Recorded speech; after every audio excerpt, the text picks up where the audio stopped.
दोस्तों आज के हमारे इस वीडियो का टॉपिक है कि एसी और डीसी में क्या अंतर होता है। दोस्तों इस वीडियो के अंदर मैं आपको इन दोनों के बीच के अंतर को तो समझाऊंगा, पर साथ साथ दोस्तों मैं इस वीडियो के अंदर आपको ये सब भी क्लियर करूंगा कि जो हमारे जो इंटरव्यू के अंदर जो हमसे क्वेश्चन करे जाते हैं एसी और डीसी के रिलेटेड, वो सारे जो क्वेश्चन होते हैं उनके भी आंसर आपको समझाने की कोशिश करूंगा। दोस्तों इस वीडियो के अंदर हम आखिरकार कॉन्सेप्ट को समझेंगे, लास्ट में मैं आपको बताऊंगा जो परिभाषा इनकी क्या होती है। तो दोस्तों देखो, एसी और डीसी समझने के लिए आपको सिर्फ इतना पता चलना चाहिए कि एसी जो होता है, एसी के अंदर आपने एक वर्ड सुना होगा जो होता है दोस्तों फेज और एक न्यूट्रल। ठीक है, ये सुना है, तो आपको यही चीज याद रखनी है कि एसी के अंदर होते हैं दोस्तों हमारे फेज न्यूट्रल और डीसी के अंदर होता है हमारे पॉजिटिव और नेगेटिव। ठीक है, प्लस और माइनस। जैसे ये डीसी है तो डीसी के अंदर हमारा प्लस और माइनस होता है, पर एसी के अंदर हमारा फेज न्यूट्रल होता है। दोस्तों एक चीज ध्यान रखिएगा, हमसे इंटरव्यू में ये क्वेश्चन भी करा जाता है कि डीसी के अंदर हमारे कितने फेज होते हैं।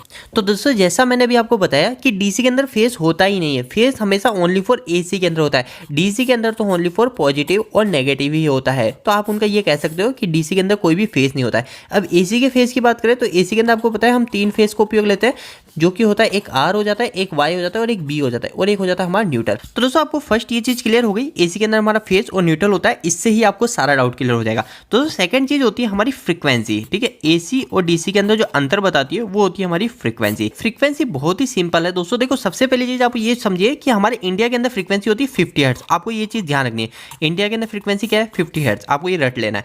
देखो दोस्तों अब समझ लो 50 हर्ट्ज क्या होता है। तो दोस्तों देखो क्या होता है, जैसे मैंने अभी आपको बताया ना कि डीसी के अंदर क्या होता है हमारा पॉजिटिव और नेगेटिव होता है। अब दोस्तों एसी जो होता है ना, एक एसी का जो फेस है, ओनली फॉर एक फेस की बात कर रहा हूँ, अभी मैं न्यूट्रल वायर की बात नहीं कर रहा हूँ। एक फेस होता है और एक न्यूट्रल हमारे घर में आता है, अभी मैं ओनली फॉर फेस की बात कर रहा हूँ। तो दोस्तों ये जो फेस है ना, इस फेस के अंदर हमारा डीसी का पॉजिटिव भी होता है, जो डीसी के अंदर हमारा ये पॉजिटिव है ना, ये पॉजिटिव भी होता है, और डीसी के अंदर जो नेगेटिव है वो नेगेटिव भी होता है। दोस्तों कैसे होता है, वो है ये फ्रीक्वेंसी के अकॉर्डिंग। दोस्तों देखो क्या होता है, एसी के अंदर जो होता है ना हमारी फ्रीक्वेंसी होती है।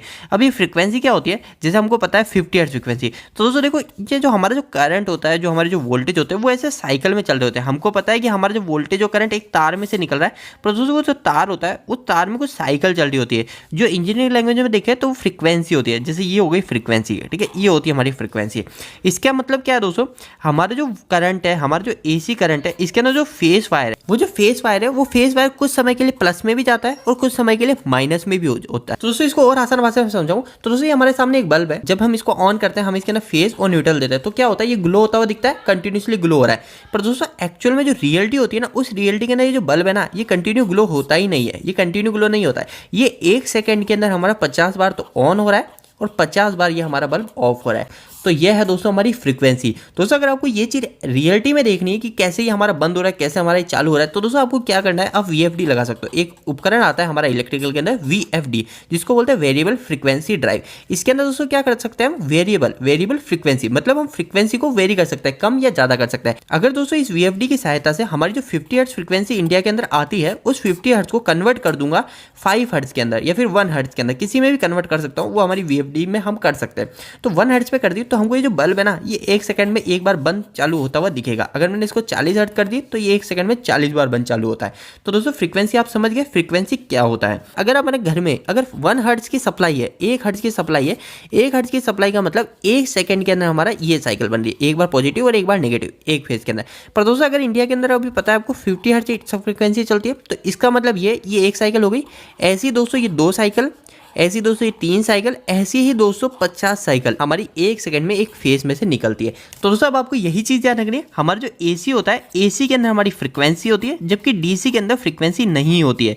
ठीक है, ये चीज ध्यान रखना है। आपसे इंटरव्यू में ये भी पूछ लेता है कि डीसी के अंदर कितनी फ्रीक्वेंसी होती है, तो दोस्तों ये चीज ध्यान रखनी है। इसमें आपको बोलना है डीसी के अंदर फ्रीक्वेंसी तो होती ही नहीं है, आपको ऐसे नहीं बोलना 0 फ्रीक्वेंसी, आप तो ये बोलिए डीसी के अंदर फ्रीक्वेंसी नहीं होती। अब दोस्तों देखो फ्रीक्वेंसी की बात है, तो फ्रीक्वेंसी से एक और चीज होती है, वो होती है दोस्तों पावर फैक्टर। ये पावर फैक्टर क्या है, तो दोस्तों पावर फैक्टर, अगर आप इलेक्ट्रिकल में काम कर रहे हैं या फिर इलेक्ट्रिकल की पढ़ाई कर रहे हैं, तो आपको पता है पावर फैक्टर एक बहुत जरूरी टास्क है। ठीक है, पावर फैक्टर के बदौलत ही हमारा बिजली का बिल है थोड़ा कम हो जाता है। जैसे हमारा कोई 3 फेज का मीटर है, और 3 फेज के मीटर के अंदर हमारा बिल आ रहा है, तो अगर हमने थोड़ा पावर फैक्टर अच्छा कर रखा है ना, तो हमारा पावर फैक्टर अच्छा करने के कारण हमारा जो बिल है वो बिल कम आएगा। और दोस्तों हमारे जो घर है, इस घर के अंदर जो हमारे फेस मीटर आ रहे हैं, उस मीटर के ऊपर भी हमको पावर फैक्टर दिखाता है, और अगर हमने वहां से पावर फैक्टर को अच्छा कर दिया ना, तो पावर फैक्टर अच्छा करने के कारण हमारे बिजली का बिल भी कम आएगा हमारे घर का। तो दोस्तों पावर फैक्टर बहुत जरूरी है। तो दोस्तों डीसी के अंदर जो होता है ना पावर फैक्टर होता ही नहीं है, ठीक है। डीसी के अंदर पावर फैक्टर हमेशा 1 होता है, यूनिटी होता है, ठीक है। यूनिटी होता है दोस्तों हमारा पावर फैक्टर सबसे अच्छा पावर फैक्टर है। दोस्तों देखो पावर फैक्टर क्या होता है इसी वीडियो के अंदर मैं आपको थोड़ा सा क्लियर करूंगा। दोस्तों देखो पावर फैक्टर काफी सिंपल है, जैसा भी मैंने आपको बताया ना कि हमारी साइकिल होती है तो दोस्तों देखो जैसे हमारा कोई वायर है, जैसे हमारा ये फेस वायर है, ठीक है, ये फेस वायर है। अभी हम एसी की बात करें तो एसी के अंदर हमारा फेस है, ये आर फेस मान लो। तो ये जो फेस वायर है ना, इस फेस वायर के अंदर जो आपको पता है ये फेस वायर है, इसके अंदर करंट भी जा रहा है और वोल्टेज भी जा रहा है, ठीक है। करंट और वोल्टेज दोनों जाते हैं। तो दोस्तों वो जो करंट और वोल्टेज है ना, इनकी खुद की दोनों की अलग अलग वेवफॉर्म होती है। ये जो वेवफॉर्म है ना, इसको बोलते हैं दोस्तों वेवफॉर्म। तो ये जो वेवफॉर्म होती है दोनों की अलग अलग होती है। तो दोस्तों जैसे मान लो ये मैंने 2 हर्ट्ज बना दिया है ना, ये 2 हर्ट्ज हो गए 1 और 2।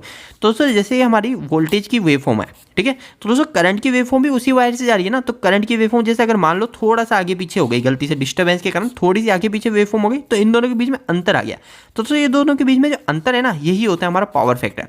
और ये पावर फैक्टर हमारे डीसी के अंदर होता ही नहीं है। क्यों नहीं होता डीसी के अंदर पावर फैक्टर? क्योंकि डीसी के अंदर तो वेवफॉर्म ही नहीं होती ना। तो मैंने यही चीज आपको समझाई कि डीसी के अंदर तो फ्रीक्वेंसी होती ही नहीं है, इस कारण से डीसी के अंदर पावर फैक्टर भी नहीं होता है।